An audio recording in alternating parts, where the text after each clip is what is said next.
Hey guys, kit comparison for you today. Big news of 2023 was Airfix's 1/48 scale Fairey Gannet release. But what about 1/72 scale?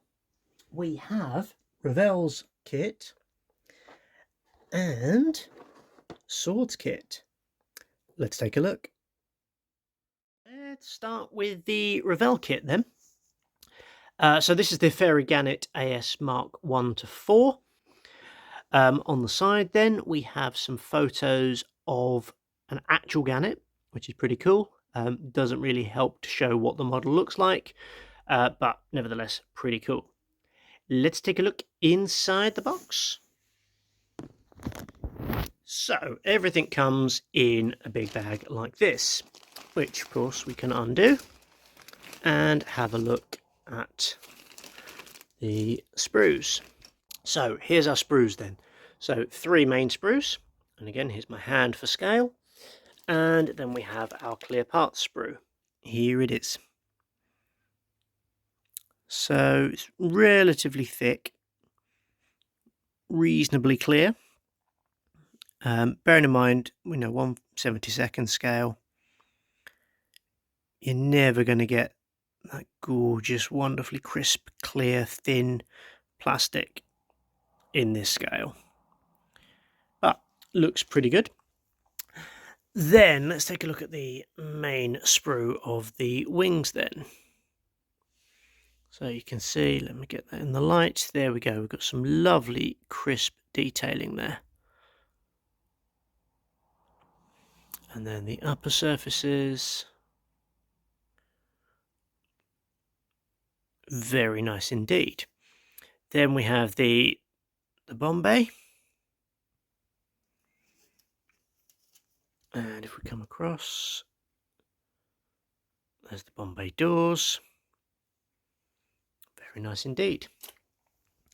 Then the fuselage halves. Got some very nice crisp detailing there, which I'm very impressed with. Then we have our propellers for the 2 engines of this aircraft. Incredible engineering on it, has to be said. Yes, it was very much an ugly duckling, but it was a very successful aircraft. Obviously could cruise on 1 engine while out on patrol. So yeah, this should be a very nice kit. So let's have a look at our instructions. Black and white, so old school instructions here. And yes, being British, I will be doing this as an RAF version. But it is nice to see the German option as well. Nice decals there. We've got some seat belts. I think in 1/72 scale, seatbelt decals are definitely the way forward. Very nice indeed. Typically you don't have problems with decals with Revell kits.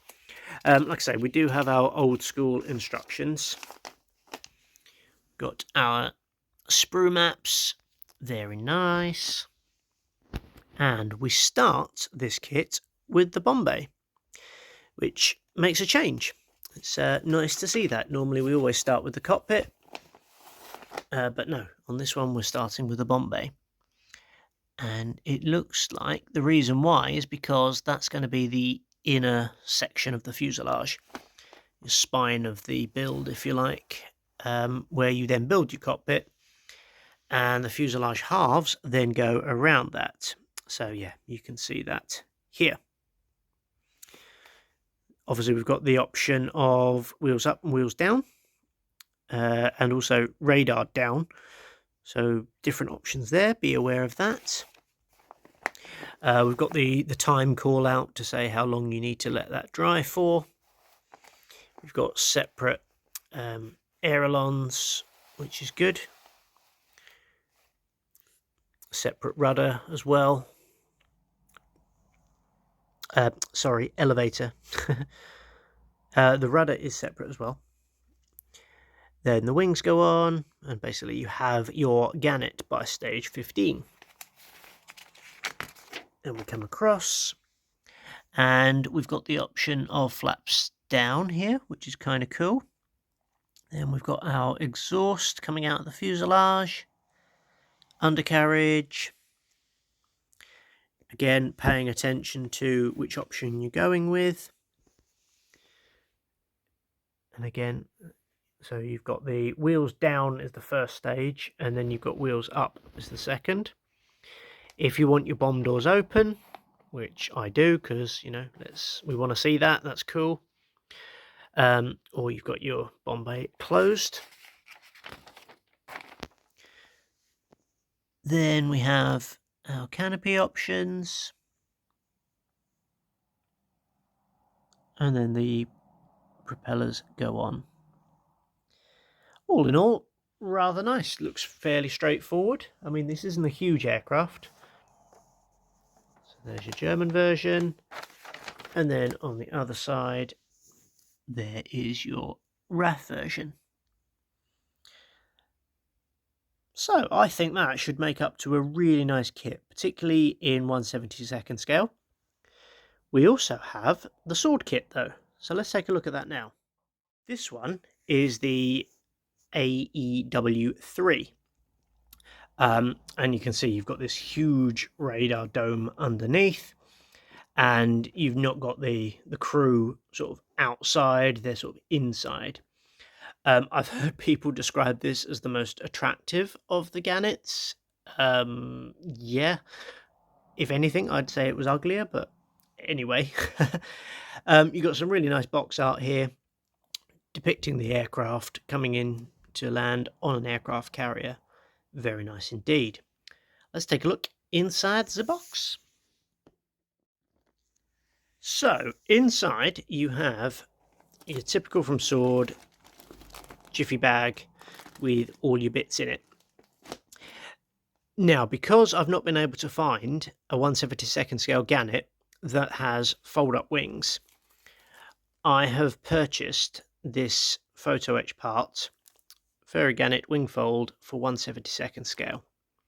So we're going to do a bit of butchery on this particular one, because I do think the wing fold configuration for this aircraft is brilliant and should make for a fabulous model, which is why I've got the two, you know, slightly different variants of the same aircraft, but nevertheless something that we can make into a really nice model. So let's have a look at the plastic and the instructions. There we have it then.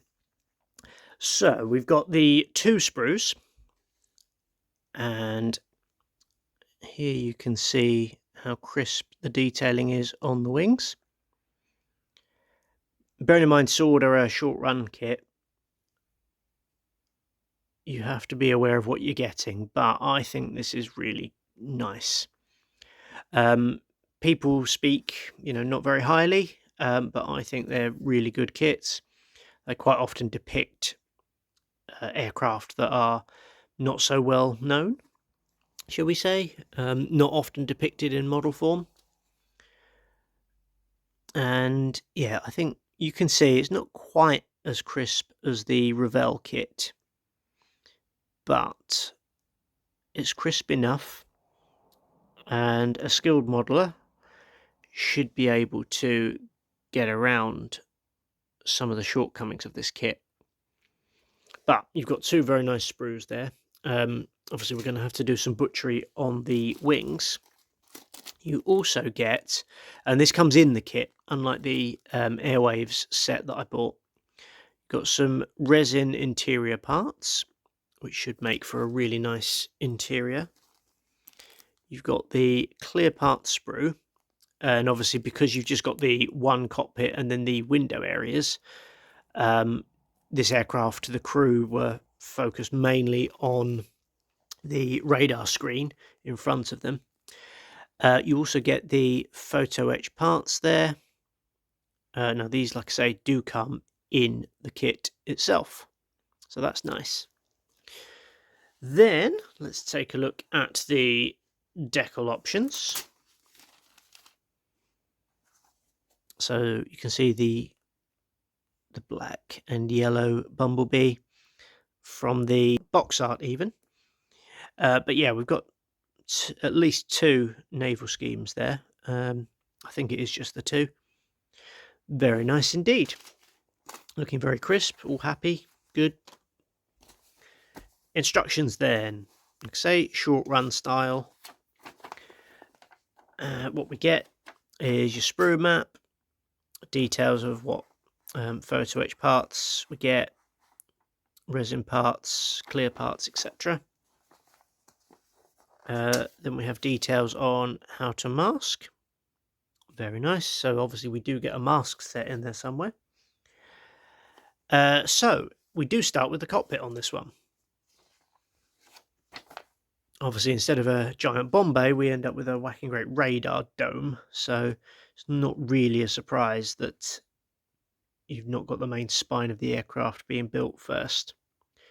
So we've got the interior section here, the crew compartment, and you can open this up. I think you're probably going to have to do a bit of butchery on that. It's not clear from the instructions, but looking at the actual sprue itself, those doors need to be cut out. I am looking at this and still not seeing anywhere that it says you have to do that, but if we come back to the sprue itself, you're going to have to do that. So just be aware the instructions are perhaps not that clear. Then the fuselage halves go together. And straight away we're working on the propeller for the first of the engines and the second as well. So yeah, both of those go on together. Then we work on the tailplane. So this is quite similar now to the Revell one. Then we're looking at the undercarriage. Then we've got the external fuel tanks.